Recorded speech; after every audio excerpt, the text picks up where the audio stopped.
Once upon a time in the bustling city of Lagos, there lived a beautiful and curvy woman named Tinuola. She was married to Chief Alade, a wealthy businessman who had everything a man could desire: sprawling mansions, flashy cars, and an empire that thrived in the oil and gas industry. But there was one thing missing in their marriage: attention. Chief Alade was always on business trips, leaving Tinuola to dine alone at their massive dining table. Whenever he was home, he would casually remark, "Tinuola, look at women like Adesua and Amaka. Slim, elegant, always taking care of themselves. Don't you think you should start working on yourself too?" These words cut Tinuola deep. Though she was stunning and curvy, she began to feel insecure. She loved her husband, not just for his money, but because he had lifted her from poverty and given her a life she never imagined. But the constant comparison and his absence planted a seed of doubt in her mind.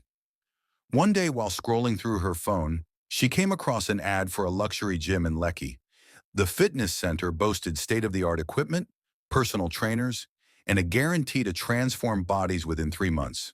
Determined to keep her husband, Tinuola decided to give it a try. The first day at the gym was intimidating. Tinuola felt out of place among the lean-toned women in their tight leggings and crop tops. She wore a loose tracksuit and tied her scarf tightly around her head. "Madam, you don't have to wear all that. You're here to sweat, not cover up," a deep, smooth voice said behind her. She turned around to see a tall, muscular man with gleaming chocolate skin and a confident smile. His name was Femi, and he was the gym instructor. Femi was everything Chief Alad wasn't. He was young, vibrant, and always available. His charming nature and well-defined muscles caught Tinuola's attention immediately. Femi started working closely with her, creating a personalized fitness plan and encouraging her during her workouts. "You've got this, Tinu. Just one more rep," he would say, flashing her a grin that made her heart race. As the weeks went by, Tinuola began to look forward to her gym sessions.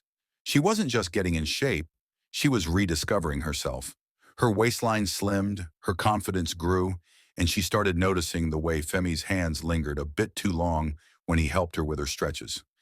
It started innocently. After a particularly intense workout session, Femi offered to drop her off at home since it was late. On the drive, they talked about their lives. Tinuola revealed her insecurities about her marriage, while Femi shared his dreams of owning his own gym one day.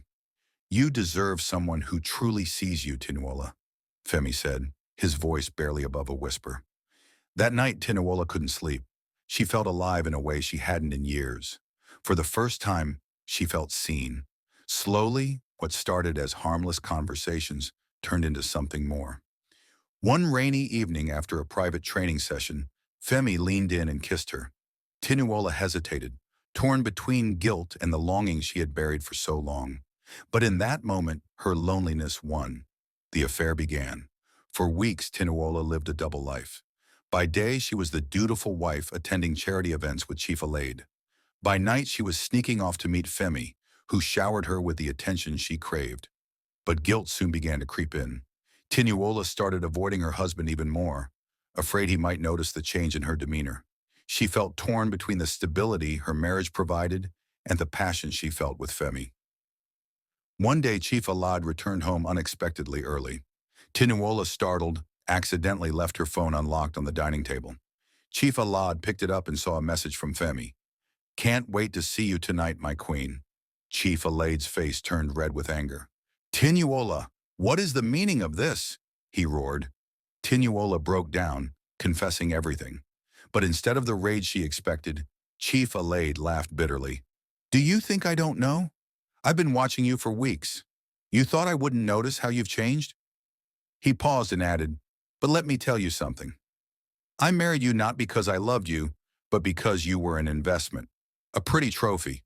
If you think a fling with a gym instructor will break me, you're wrong." His words shattered Tinuola. She realized then that she had been clinging to a marriage that was already broken. Humiliated and heartbroken, Tinuola stopped going to the gym. She tried to salvage her marriage, but Chief Alad grew even more distant. Eventually, he filed for divorce, leaving her with nothing but her clothes and the painful lessons of her choices. Homeless and desperate, Tinuola reached out to Femi, hoping to rekindle their relationship. But Femi, fearing the scandal, refused to be involved with her anymore. It was a tough road, but Tinuola slowly rebuilt her life. She found herself again, proving that even the most painful endings can lead to powerful new beginnings. Tinuola started her own fitness business, using her experience to inspire other women to prioritize their self-worth over the validation of others. The moral lesson of this story is that true happiness doesn't come from wealth, attention, or fleeting passions. It comes from loving and valuing oneself first.